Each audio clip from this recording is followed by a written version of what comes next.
구약성경 1236페이지고요.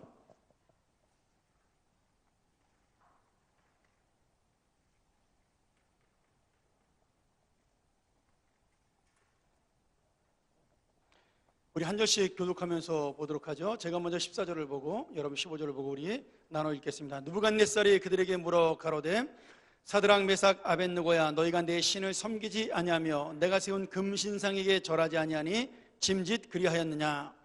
이제라도 너희가 예비하였다가 언제든지 나팔과 피리와 수금과 사면금과 양금과 생황과 및 모든 악기 소리를 듣거든 내가 만든 신상 앞에 엎드려 절하면 좋거니와 너희가 만일 절하지 아니하면 즉시 너희를 극렬히 타는 풀무 가운데 던져 넣을 것이니 누가 능히 너희를 내 손에서 건져낼 신이 어떤 신이겠느냐. 사드락과 메삭과 아벳느고가 왕에게 대답하여 가로되 느부갓네살이여 우리가 이 일에 대하여 왕에게 대답할 필요가 없나이다. 만일 그럴 것이면 왕이여 우리가 섬기는 우리 하나님이 우리를 극렬히 타는 풀무 가운데서 능히 건져내시겠고 왕의 손에서도 건져내시리이다. 우리 같이 읽도록 하죠. 그리 아니하실지라도 왕이여 우리가 왕들의 신들을 섬기지도 아니하고 왕의 세우신 금신상에게 절하지도 아니할 줄을 아옵소서. 아멘.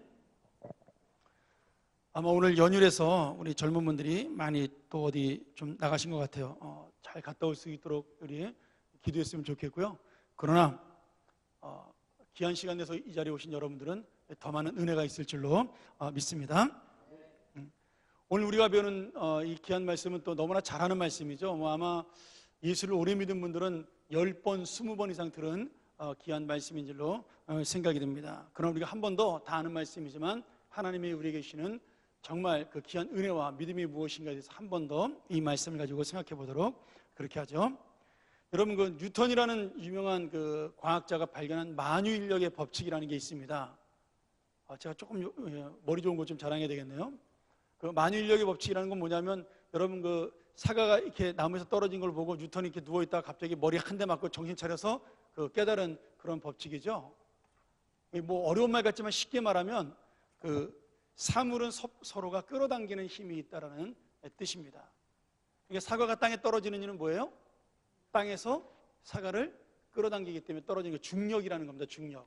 그러니까 우리가 넘어지지 않는 것도 중력인 거죠. 땅에 우리가 끌어당기는 힘이 있기 때문에 넘어지지 않는 거죠. 뭐 이런 그런 얘기를 했는데 뭐 이걸 쉽게 말하면 우리가 10층 건물에서 뛰어내리면 왜 죽는가? 땅에서 우리를 끌어내려서 세게 당기기 때문에 땅에 헤딩해서 죽는 거죠. 이 중력 때문에 그런 겁니다. 만약에 공기가 없으면 둥둥 떠다니니까 우리가 죽을 필요가 없겠죠. 중력이 없으면. 그래서 우리가 중력의 법칙이라 그러는데 근데 여러분 제가 이런 어려운 얘기 하려고 그러는 게 아니라 쉽게 이런 얘기를 좀 하고 싶어서 그래요. 만약에 한 20층 되는 빌딩에서 내가 떨어져도 다치지 않으려면 여러분 중력의 법칙이 있음에도 불구하고 다치지 않으려면 어떻게 해야 되죠? 하나님이 갑옷을 뒤집어 씌워서 떨어뜨리면 우리가 보호되나요? 그거는 뭐 사실 말이 안 되는 얘기죠. 말이 되기도 하지만 또 안 믿는 사람에게는 말도 안 되는 얘기가 되는 거죠.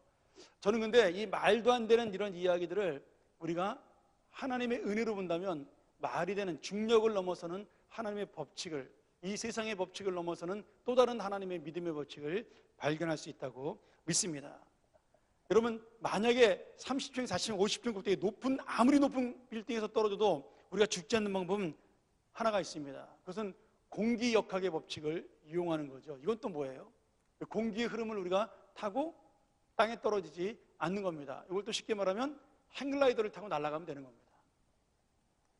아무리 높은 옥상이라도 빌딩 꼭대기라도 거기서 행글라이더를 타고 나르면 공기에 이용해서 떨어지기 때문에 중력의 법칙에 영향받지 않고 그 더 중력의 법칙보다 더 강한 공기에 의해서 우리가 안전하게 땅에 착륙을 할 수가 있는 거죠.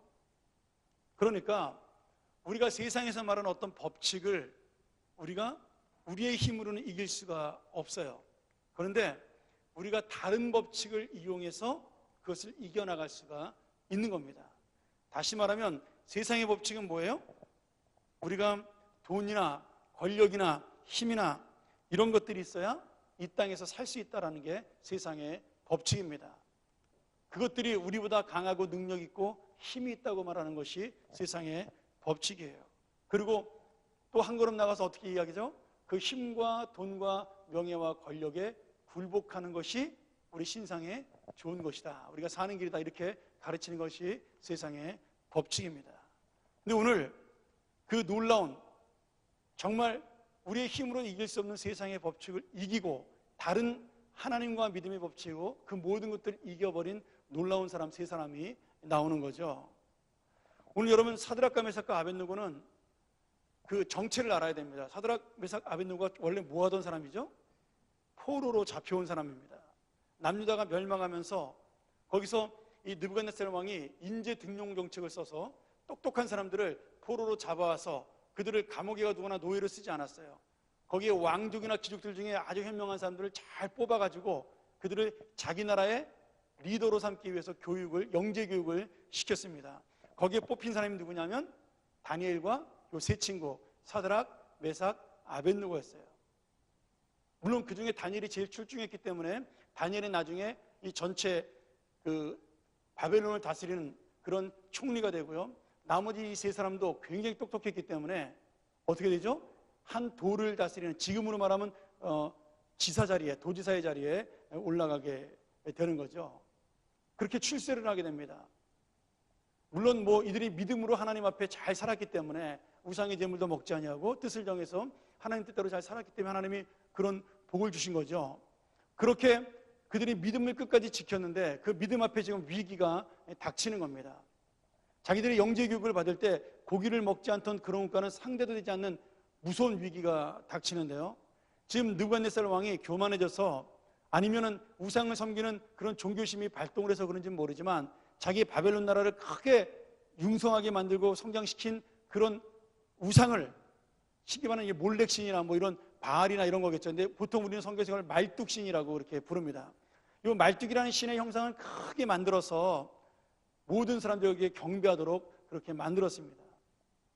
거기다 그리고 왕의 조서, 왕의 명령을 내리죠. 만일 이 금신상 앞에 절하지 아니하면 누구든지 막론하고 다 그를 이 불 가운데 던져버리겠다라는 그런 명령을 내립니다.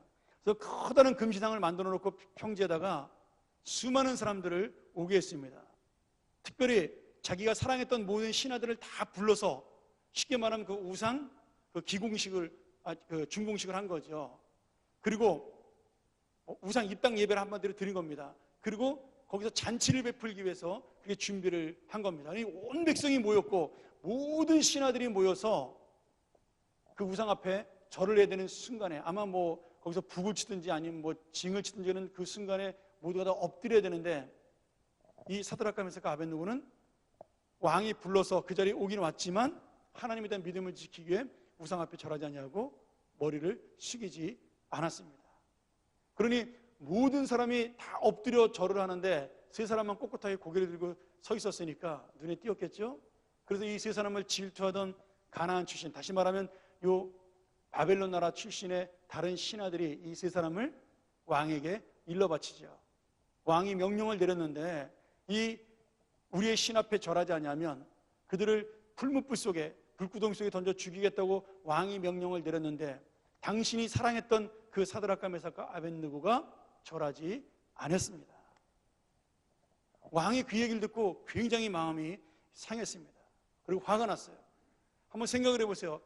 내가 마음이 넓어서 너희들을 사랑해서 죽일 수도 있고 그리고 너희들을 종 만들 수도 있는데 내가 너희들의 그 지혜로움을 사랑하고 너희들의 인재됨을 사랑해서 노예의 자리에서 불러내어 너희들을 영재교육을 시키고 잘 먹이고 잘 입히고 이제는 나의 충성스러운 신하로 임명해서 남들은 다 종으로 고생하지만 너희들만큼은 내가 높은 관리를 만들어서 이 큰 나라를 다스리는 그런 위대한 직책을 주었는데 너희들이 어떻게 나의 말을 거부할 수 있느냐.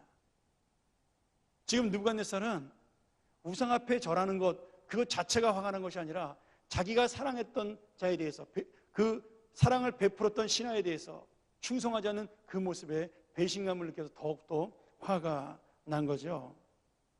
그러면서 그 왕이 이렇게 사드락과 메삭과 아벳느고에게 이야기를 했습니다. 너희들이 만일 한 번 더 내가 기회를 주는데 아마 굉장히 이 세 사람은 사랑했던 것 같아요. 그들의 영특함을.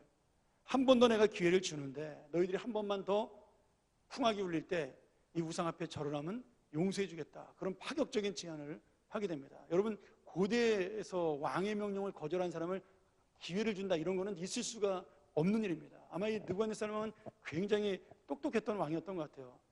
한 번 더 내가 용서를 해서 저 인재들을 잃어버리지 않겠다는 그런 마음을 품었던 것 같죠. 그런데 사드락과 메삭과 아벳느고가 단호하게 그 말을 거절합니다. 여러분, 이 왕의 대화를 잘 보면, 우리가 읽은 본문에 보면 굉장히 재미있고 놀라운 말씀이 여기에 담겨져 있어요. 지금 왕이 이렇게 물어보죠. 내가 너희를 즉시 극렬하게 타는 불 가운데 넣어버리겠다. 그러면 능히 너희를 내 손에서 건져낼 신이, 너희가 믿는 신이 있겠느냐? 너희 하나님이 나의 힘을 이기고 감히 구원할 수 있겠느냐? 이런 말이죠.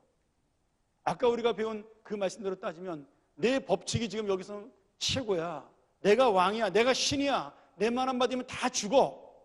그런데 그런 놀라운 이 권력의 법칙 앞에, 이 힘 앞에, 이 군사력 앞에 너희를 구원할 신이 있겠느냐라고 조롱하면서 이 느부갓네살이 세 친구를 위협을 하죠. 근데 이 세 친구 대답이 대단합니다. 뭐라고 얘기해요?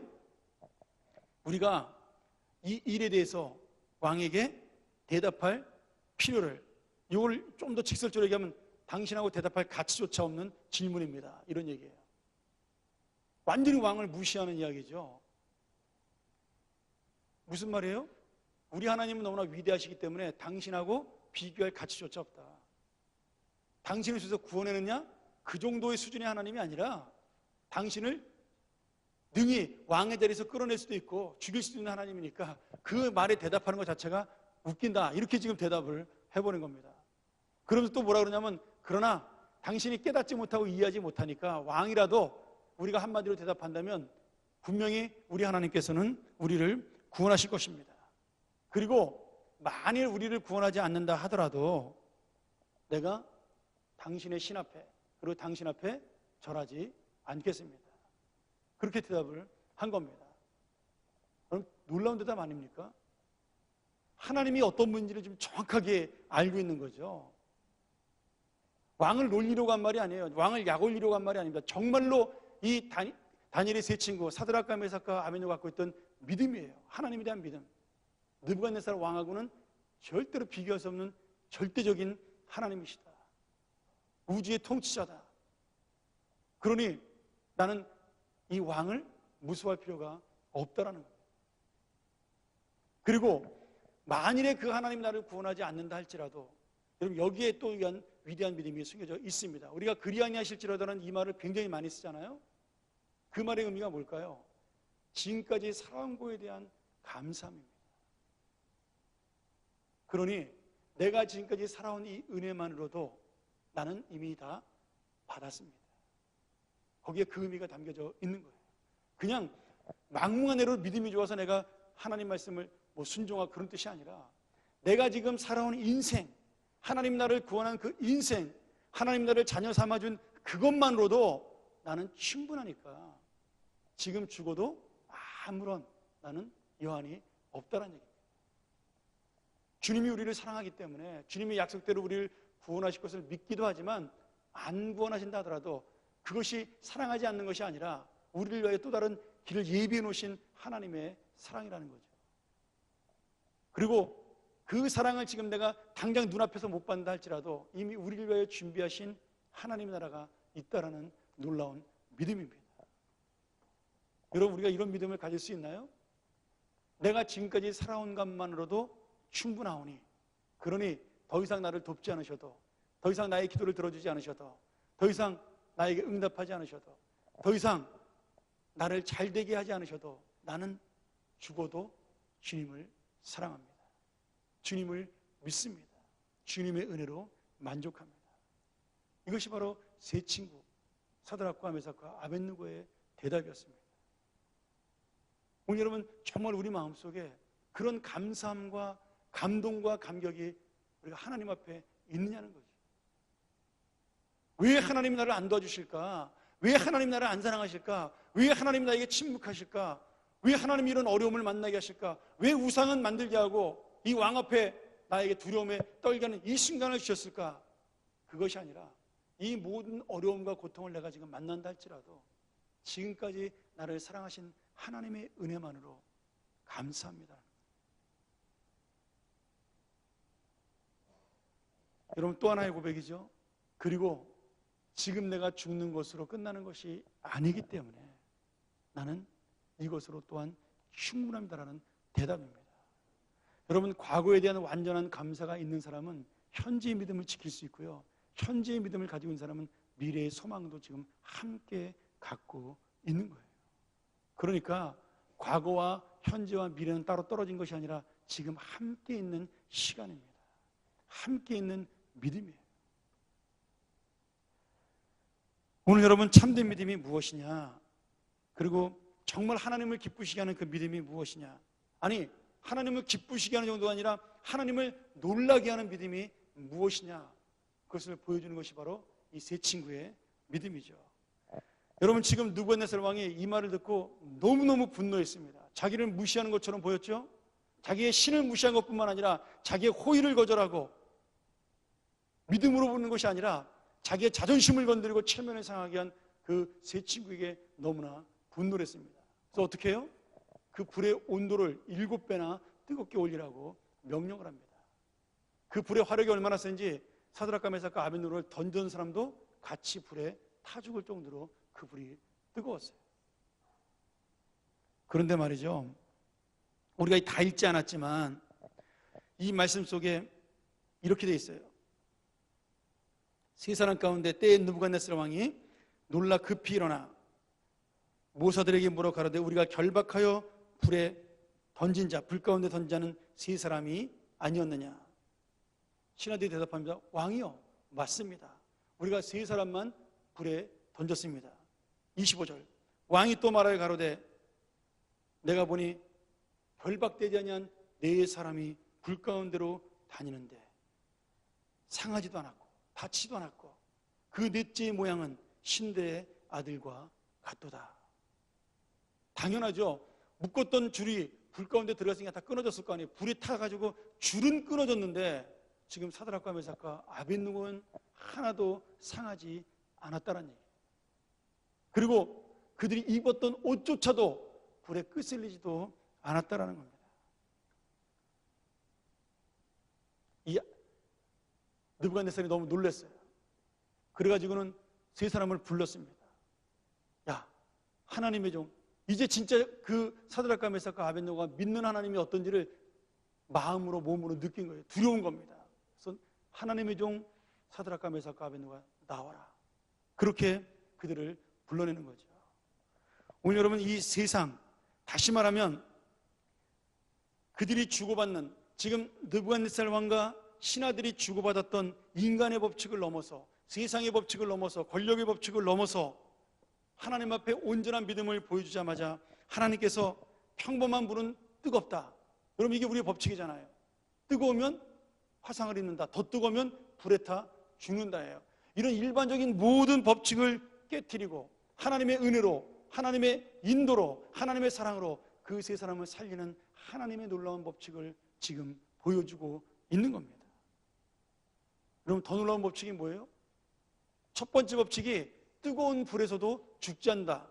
불은 뜨거운데 그 뜨거운 불 속에서 그들은 죽지 않았다는 게 하나의 법칙을 깨트린 믿음이죠. 두 번째 놀라운 법칙이 또 있어요. 이 세 사람과 함께 했던 사람이 누굴까요? 보통 우리가 천사라고 말하기도 하지만 저는 그분이 잠깐 동안 하늘에서 내려온 예수님이라고 믿습니다. 그래서 인자라는 표현을 쓰고 있는 거죠, 성경에서. 예수님이 아직 내려오실 때가 아니에요. 아직 몇천 년 남았잖아요. 그런데 누구 때문에 내려왔어요? 이 세 친구를 구하기 위해서 내려오신 겁니다. 시간의 법칙을 넘어서 하늘의 법칙도 깨트리고 예수님이 하늘에 계셔야 될 그 하나님 예수 그리스도께서 이 세 사람을 구하기 위해 이 땅에 지금 잠깐 동안 내려오셨다라는 겁니다. 여러분, 이 세상의 법칙을 두려워하지 아니하고 이 세상의 권력의 법칙, 힘의 법칙을 두려워하지 아니하고 하나님을 두려워하고 하나님을 따랐던, 하나님을 붙잡았던 이 세 사람 때문에 세상의 법칙이 깨어진 것만이 아니라 하나님의 법칙도 지금 깨어지고 있는 겁니다. 마지막으로 어떤 법칙이 깨져요? 자기의 힘을 가지고 누를 수 있다는 그러한 세상의 법칙, 힘의 논리를 가지고 있던 느부갓네살 왕이 깨어지는 역전의 법칙이 일어나는 거죠. 여러분, 세상의 왕이라는 것은, 특별히 바빌론 나라의 왕이라는 것은 신하고 동격입니다. 신의 아들이에요. 그런 신의 아들이 지금 이 불 속에서 살아나온 사드락과 메삭과 아벳느고를 바라보면서 뭐라고 외쳐요? 한번 우리 말씀 한번 같이 볼까요? 28절부터 한번 같이 보죠. 자, 같이 읽겠습니다. 자, 시작. 느부갓네살이 말하여 가로되 사드락과 메삭과 아벳느고의 하나님을 찬송할지로다. 그가 그 사자를 보내사 자기를 의뢰하고 그 몸을 버려서 왕의 명을 거역하고 그 하나님 밖에는 다른 신을 섬기지 아니하며 그에게 절하지 아니한 종들을 구원하셨도다. 그러므로 내가 이제 조소를 내리노니 각 백성과 각 나라와 각 방언하는 자가 무릇 사드락과 메삭과 아벳느고의 하나님께 설만이 말하거든 그 몸을 쪼개고 그 집으로 걸음터를 삼을지니 이는 이같이 사람을 구원할 다른 신이 없음이니라 하고, 왕이 드디어 사드락과 메삭과 아벳느고를 바벨론 도에서 더욱 높이니라. 여러분, 이 얼마나 놀라운 말씀이에요. 왕이 지금 누구 앞에 굴복한 거예요? 하나님 앞에 굴복한 겁니다. 하나님 앞에 굴복한 것처럼 보이지만 사실은 사드락과 메삭과 아벳느고 앞에 머리를 숙인 거예요. 여러분, 이게 세상의 법칙이 아니잖아요.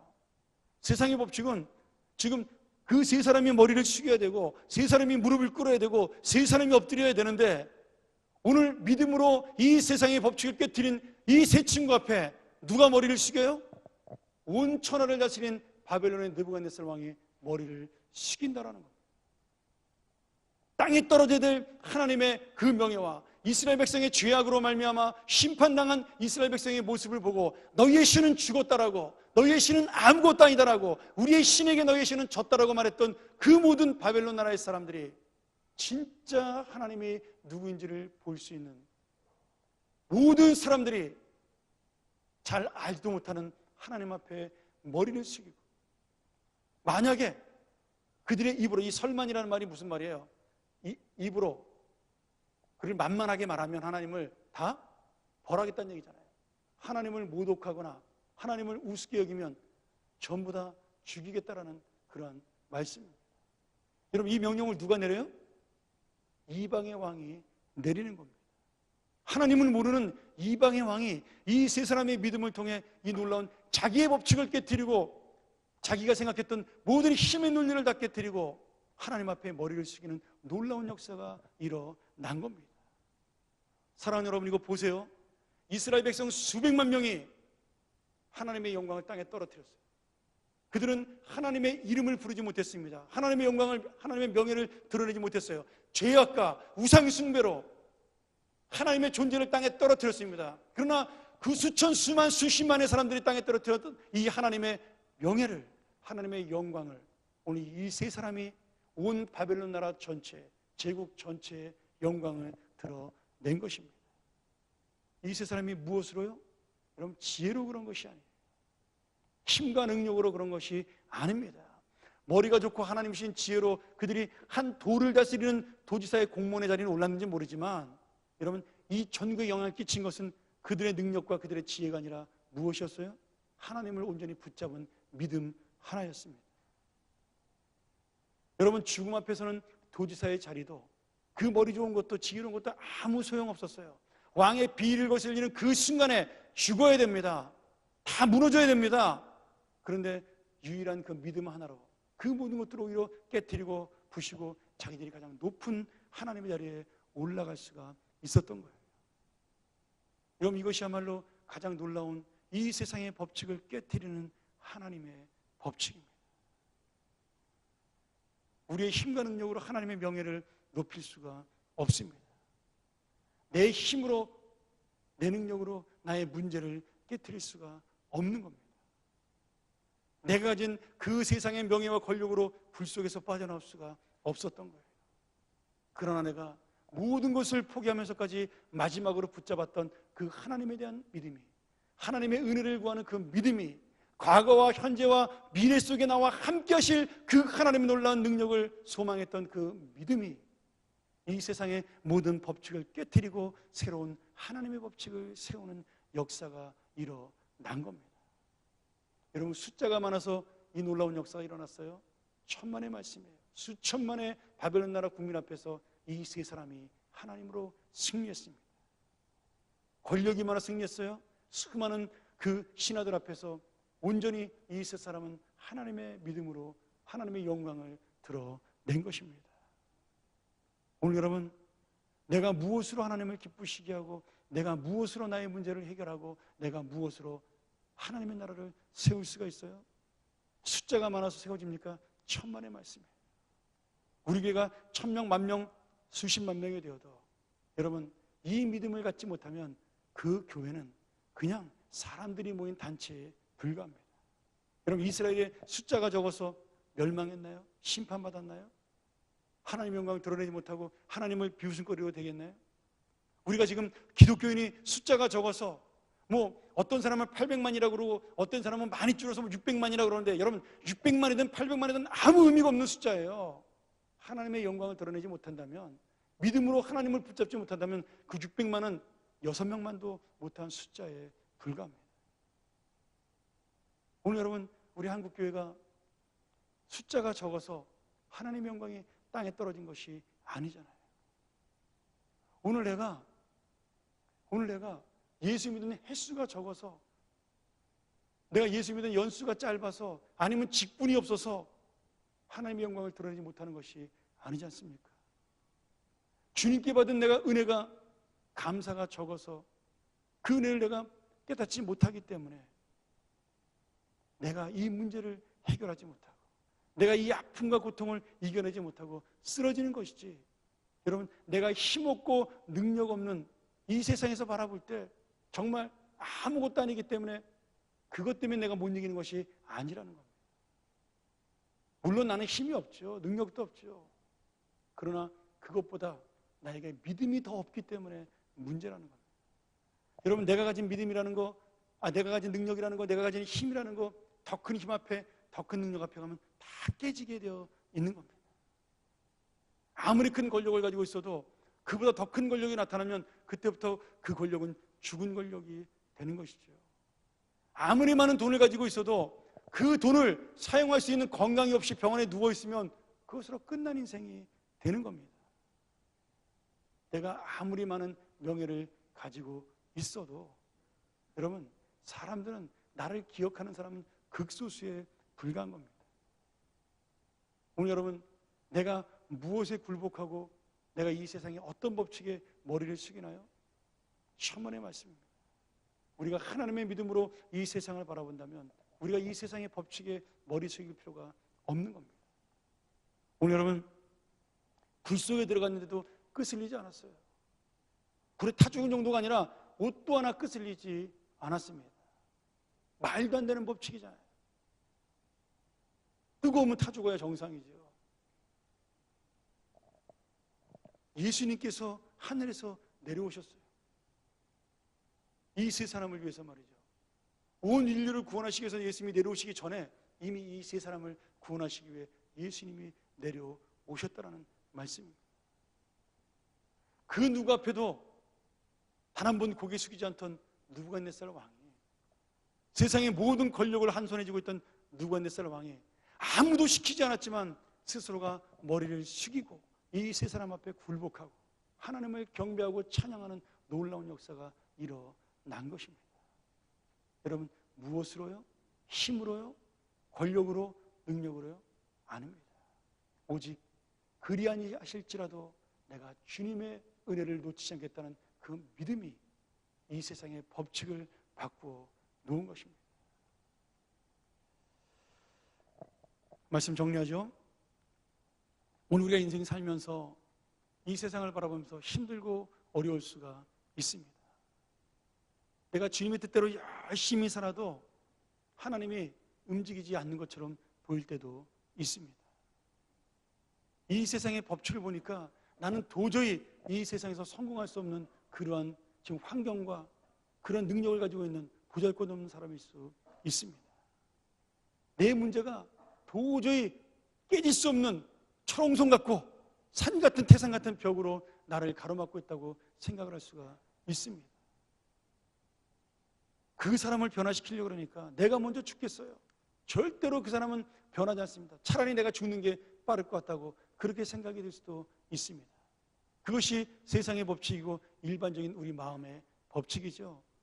여러분, 하나님은 그런 법칙을 세우지 않았습니다. 하나님은 그 법칙을 넘어선 하나님의 기적과 역사의 법칙을 우리에게 지금 말씀해주고 있는 겁니다. 너의 생각을 버리고 너의 마음을 버리고 너의 연약함을 다 내어놓고 오늘 이 세 친구가 보여줬던 하나님을 붙드는 믿음을 가져라. 과거에 내가 너에게 베풀었던 그 사랑을 놓치지 않냐고, 함께 했던 그 은혜를 놓치지 않냐고, 지금 내가 너와 함께 있다라는 그 역사하는 마음을 놓치지 않냐고, 미래도 영원히 너를 내가 붙잡겠다라는 그 하나님의 약속, 나의 약속을 놓치지 않냐고, 나를 붙잡기만 한다면 이 세상의 모든 법칙은 내가 너 한 사람을 위해서도 깨트려 버릴 수 있다라고 말씀하시는 것이 주님의 약속입니다. 여러분, 세상이 나를 중심으로 움직이는 거예요. 하나님을 제대로 믿으면. 내가 세상을 움직이는데 끼어드는 한 부속품이 아니고요, 이 세상 모든 역사가 나를 중심으로 움직이게 만드는 것이 하나님의 법칙입니다. 오늘 저는 여러분이 하나님께서 눈에 보이지 않는다고, 우상은 눈에 보이잖아요. 지금 금신상은 눈에 보이고 느부갓네살의 권력도 눈에 보이고 자기를 조롱하고 비웃는 사람들도 수많은 사람들이 눈에 보이고, 그리고 나를 해치려고 하는 그런 많은 사람들도 내 눈앞에 보이는데 하나님은 보이지 않아요. 그런데 하나님 어디 계셔요? 굴 가운데 함께 계시는 겁니다. 그 고통 가운데 함께 계시는 겁니다. 저는 말이죠, 그런 상상을 해봐요. 이 사드락과 메삭과 아벳느고가 불 속에 들어가서 새끼줄이 딱 끊어졌을 거 아니에요. 이제 불에 뜨거워서. 그럼 세 사람 어떻게 했을까요? 아마 우리 함께 믿음으로 하나님 앞에 순교하자, 그런 마음으로 손을 잡았겠죠. 그때 자기도 모르는 새 누가 와서 다른 사람이 또 손을 잡는 거예요. 또 한 사람이. 봤더니 누구예요? 그분이 예수님이에요. 그렇게 네 사람이 손을 잡고 불 속에 걸었던 겁니다. 불 속에 서 있었던 거예요.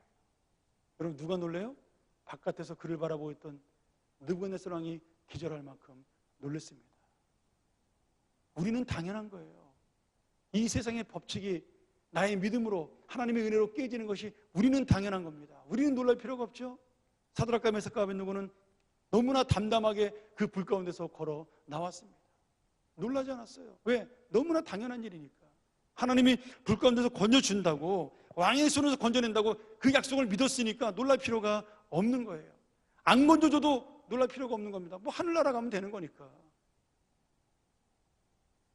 정작 놀라는 사람이 누구예요? 느부갓네살 왕이 놀라는 겁니다. 신하들이 놀라는 거예요. 세상이 놀라는 겁니다. 오늘 여러분들 누가 놀라고 있어요 지금요? 내가 놀라고 있단 말이죠.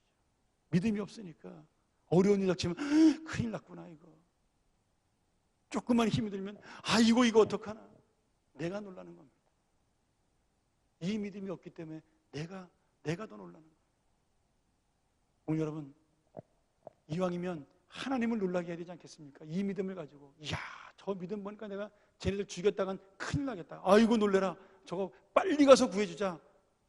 하나님을 놀라게 했으면 좋겠어요. 그 믿음으로 이 세상을 놀라게 했으면 좋겠습니다. 내가 놀라지 말고요, 하나님을 놀라게 하고 이 세상을 놀라게 할 때 이 놀라운 세상을 깨트리는 하나님의 법칙이 새롭게 탄생이 되는 겁니다. 오늘 여러분, 이 말씀을 가지고 오늘 새로운 믿음의 법칙을 세워 여러분의 모든 어려움을 깨트리고 이겨서는 여러분 되실 주의 이름으로 축원합니다. 제가 말씀 하나만 읽고 마치도록 하죠.